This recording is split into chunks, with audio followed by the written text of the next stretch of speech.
সুবহানাল্লাহ। দয়াল নবী তুমি গুণমণি, পাপী লোক তোরাবে বলে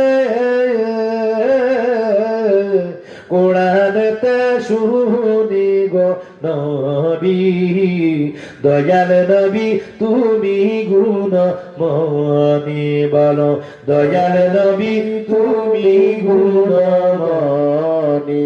নবী তোমায় যে চিনেছে সে তো পরশমণি গো নবী, সে তো পরশমণি।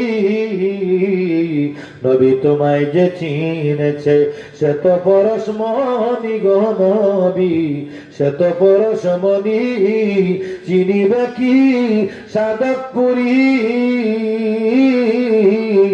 তাকিতে জীবনী গো নবী।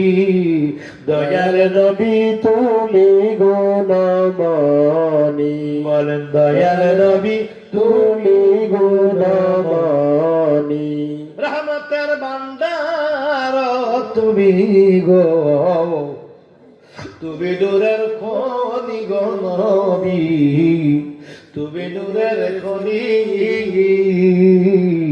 রহমতের ভান্ডার তুমি, তুমি নূরের খনি গো নবী, তুমি নূরের খনি।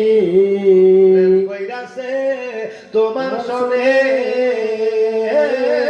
আমার আল্লাহ কাদের গনি গো নবী।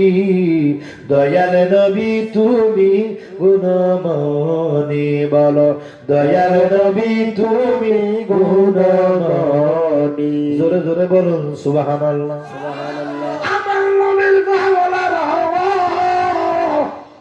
এইবার শুরু আবু বকর সিদ্দিক রাদিয়াল্লাহু তাআলা আনহুর লাশ নিয়া দয়াল নবী কেমন রওজা মুবারকের সামনে একটি দরজা ছিল, দরজার মধ্যে যখন রেখে দিল গো, রেখে দিয়ে সাহাবায়ে কেরাম কান্দে আর কই নবী গো, ইয়া রাসূলুল্লাহ, ইয়া হাবিবাল্লাহ, ইয়া কামলেওয়ালা নবী গো, আপনার হিজরতের সাথী গুহার সাথী হযরত আবু বকরকে আপনার সামনে নিয়ে আসছি।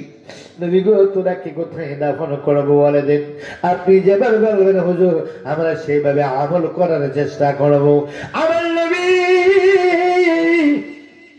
এই কথা সাহাবীরা বলার পর আমার নবী কামলেওয়ালা রাহমাতুল লিল আলামিনের রওজা মুবারকের দরজা নিজে নিজে তালা কেউ খুলতে হয় নাই, চাবি দিতে হয় নাই, অটোমেটিক নিজে নিজে তালাটা খুলে দরজাটা খুলে গেল। দরজা খুলে যাওয়ার পর রওজা শরীফ থেকে আওয়াজ আসলো, আমার নবী কান্নার তো সরে বলে সাহাবীরা রে, ও সাহাবীরা, আমার আবু বকরকে আমার পাশে, আবার রওজার পাশে এই জায়গার মধ্যে তোমরা দাফন করে দাও। বলার সঙ্গে সঙ্গে কবর খনন করে হযরত সিদ্দিক আকবর, সাইয়্যিদুনা সিদ্দিক আকবর কি দয়াল নবী রওজার পাশে শোয়া দিলেন। তোমার কি মায়েশার সিদ্ধান্ত মোতাবেক সেখানে পড়ে ওনাকে উমরকেও দাফন করা হলো। আমার ভাইয়েরা গভীর মনোযোগ, আরেকটি কবরের জায়গা খালি রয়েছে। ওই কবরের জায়গাটা কার জন্য খালি? তিনি হলো হযরত ঈসা রূহুল্লাহ। একজন নবী এখনো মরেন নাই, তিনি আছেন আকাশের মধ্যে, চতুর্থ আকাশে অক্সিজেন নাই, অক্সিজেন ছাড়া তিনি চতুর্থ আকাশে বেঁচে আছেন। আর আমার হযরত খিজির আলাইহিস সালাম পানির নিচে বেঁচে আছেন, কিয়ামত পর্যন্ত তিনি বেঁচে থাকবেন, ওনারও কোনো অক্সিজেন লাগে না, পানির নিচে আছেন। হযরত খিজির আলাইহিস সালাম পানির নিচে যদি অক্সিজেন তারা বেঁচে থাকতে পারে, আমার ওই ঈসা নবী যদি চতুর্থ আকাশে অক্সিজেন ছাড়া বাঁচতে পারে, আমার আল্লাহর ওলিরা নবীরা কবরের ভিতরে আমার আল্লাহর কুদরতে এভাবে জিন্দা থাকতে পারে কি পারে না?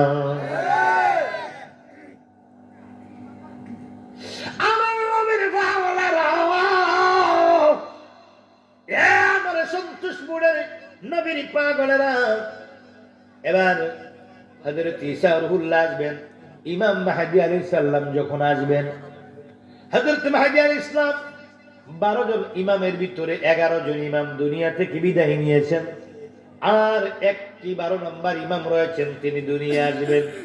আবার যার দিন চেয়ে ফিরিয়ে তুলবেন।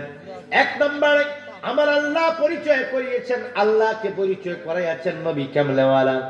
দুই নম্বরে আমার নবীর যে হাকিকতে আমার নবীকে ওইটা প্রকাশ করার জন্য এক নম্বর। দুই নম্বরে কারবালার জমিনে আমার নবীর আওলাদে হযরত ইমাম হুসাইনের গলায় যেই কাজেই কি করেছিল, যে মুনাফিক মুসলমানেরা যে কি আমার নবী কামলেওয়ালার কলিজার টুকরা ইমাম হুসাইনের গলার মধ্যে ছুরি চালিয়েছিল, ওই তাদের বদলা নেওয়ার জন্য আবার দুনিয়ার জমিনে আসবেন হযরত ইমাম মাহদী আলাইহিস সালাম। ইমাম মাহদী আলাইহিস সালাম দুনিয়াকে বিজয় লাভ করাইয়া হযরত কি